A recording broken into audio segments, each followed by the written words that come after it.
So guys, চলো প্রথমে TikTok video দেখবো, তারপর সেই টিকটকের ফানি কমেন্টস গুলো পড়বো। So let's go.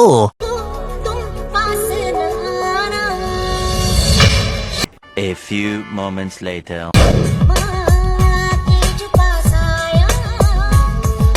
तो चलिए शुरू करते हैं।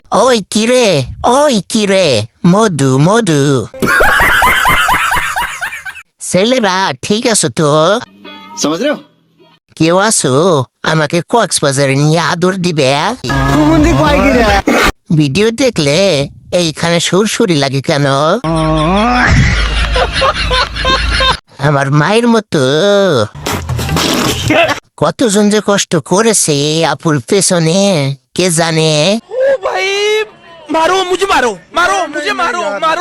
যৌবনে ঠেলা মারছে, সঠিক বলে। লোভ দেখাইয়া লাভ নাই, বাদ দিয়ে দিছি। কয় কি? আজ একটা বিএফ নাই বলে বড় হয় না।